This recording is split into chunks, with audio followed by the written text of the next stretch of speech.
नमस्कार दोस्तों, the trip tracker में आपका दिल से स्वागत है। सोच रहे हो केदारनाथ जाना है पर पता नहीं कैसे? कोई चिंता नहीं, रिलैक्स। आज हम बताएंगे how to plan your Kedarnath trip like a pro. हाँ दोस्तों, केदारनाथ जहां बर्फीली चोटियां और भोलेनाथ का वास है, प्रकृति और स्पिरिचुअलिटी का परफेक्ट मिक्स, एक ऐसा एक्सपीरियंस जो लग्जरी और एडवेंचर दोनों देगा। तो फिर देर किस बात की, चलिए शुरू करते हैं। बैकपैक निकाल लो, क्योंकि आज हम स्टेप बाय स्टेप बताएंगे ड्रीम केदारनाथ ट्रिप कैसे प्लान करें। चलो शुरू करते हैं।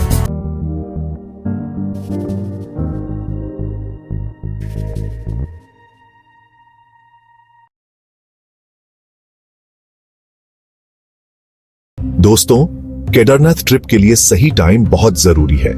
सही समय पर जाने से न सिर्फ आपकी यात्रा सुखद होगी, बल्कि आप केदारनाथ की असली खूबसूरती का भी आनंद ले पाएंगे।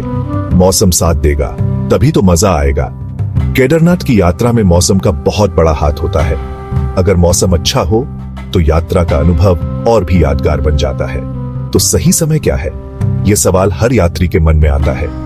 केदारनाथ की यात्रा के लिए सबसे उपयुक्त समय कौन सा है? समर यानी मई से जून और पोस्ट मानसून यानी सितंबर से अक्टूबर सबसे बेस्ट है। इन महीनों में मौसम सुहावना रहता है और यात्रा के लिए अनुकूल होता है। इन दिनों मौसम अच्छा रहता है, न ज्यादा गर्मी न ज्यादा ठंड, और व्यूज वाकई ब्रीथ टेकिंग। आप यहाँ की प्राकृतिक सुंदरता का पूरा आनंद ले सकते हैं। सोचो, हरी भरी वैलीज, बर्फीली चोटियां, प्योर मैजिक। केदारनाथ की वादियों में घूमना एक अद्भुत अनुभव होता है, लेकिन ध्यान रखना, मॉनसून सीजन मत जाना। इस समय यात्रा करना खतरनाक हो सकता है। लैंडस्लाइड्स का डर होता है, खतरनाक है। बारिश के कारण रास्ते बंद हो सकते हैं और यात्रा में बाधा आ सकती है। रास्ते बंद हो जाते हैं, मुश्किल हो जाएगा। इसलिए मॉनसून सीजन में यात्रा करने से बचें। और हाँ, अगर विंटर में जा रहे हो तो ज्यादा ठंड के लिए तैयार रहना। ठंड के मौसम में केदारनाथ की यात्रा एक अलग ही अनुभव देती है। मंदिर बर्फ से ढका होगा और टेम्परेचर माइनस में। ठंड के मौसम में यहाँ का तापमान बहुत कम हो जाता है, पर विंटर का अपना ही चार्म है। बर्फ से ढके पहाड़ और ठंडी हवा का अनुभव अद्वितीय होता है। पहाड़ों की शांति, ठंडी हवा और चारों तरफ बर्फ, अनफॉरगेटेबल। यह अनुभव आपको जीवन भर याद रहेगा। तो केयरफुली और सेफ्टी का ध्यान रखना। यात्रा की योजना बनाते समय सुरक्षा का ध्यान रखना बहुत महत्वपूर्ण है। ट्रिप का मजा तभी है जब आप सेफ रहो। सुरक्षित यात्रा ही सबसे अच्छी यात्रा होती है। अब सवाल, कैसे पहुंचे? Don't worry guys, the trip tracker है ना। 3 ऑप्शंस हैं। 1, बाय रोड, दिल्ली से हरिद्वार या ऋषिकेश तक रोड ट्रिप, फिर गौरीकुंड तक सीनिक ड्राइव, यहां से ट्रैक शुरू होगा। रोड ट्रिप का अपना ही मजा है। खुली सड़कें, हरी भरी वादियां और दोस्तों के साथ गाने, best feeling ever. 2, by train, Delhi से हरिद्वार स्टेशन तक ट्रेन और वहां से कैब ले लो। ट्रेन जर्नी भी कंफर्टेबल होती है, आराम से नजारे देखते हुए जा सकते हो। 3, बाय हेलीकॉप्टर, वीआईपी फील चाहिए? हेलीकॉप्टर से सीधा केदारनाथ, लग्जूरियस वाइब, ऊपर से हिमालयाज के ब्रेथ टेकिंग व्यूज। लेकिन हेलीकॉप्टर कॉस्टली है।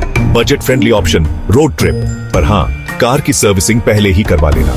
ट्रैक के बीच ब्रेक डाउन एडवेंचरस लगेगा, पर मजेदार नहीं होगा।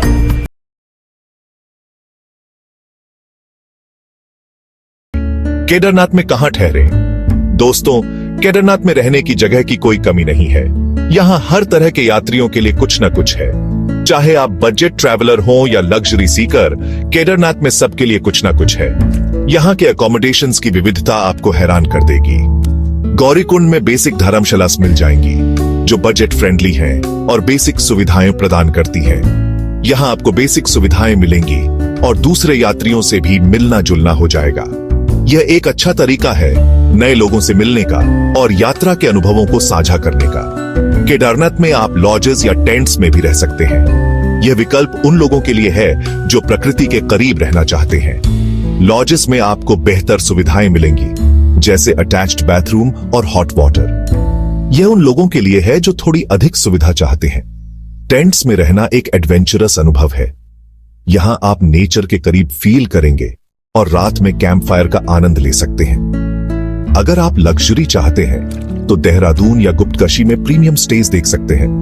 यहां आपको वर्ल्ड क्लास एमेनिटीज मिलेंगी। यहाँ लग्जूरियस होटल्स मिलेंगे जो वर्ल्ड क्लास एमिनिटीज और ब्रेथ टेकिंग व्यूज के साथ आते हैं। यह उन लोगों के लिए है जो अपनी यात्रा को और भी खास बनाना चाहते हैं। But here's the deal, Kedarnath के पास रहने में स्पिरिचुअल वाइब ज्यादा आता है और टेम्पल्स के बेल्स सुबह सुबह अलार्म क्लॉक का काम करते हैं। ये एक यूनिक अनुभव है। सोचो, सुबह सुबह टेम्पल बेल्स की आवाज से उठना, फ्रेश माउंटेन एयर, यह एक प्योर ब्लिस है। केदारनाथ में रहना न केवल एक यात्रा है बल्कि एक अनुभव है जो आपको जीवन भर याद रहेगा। The Kedarnath track experience.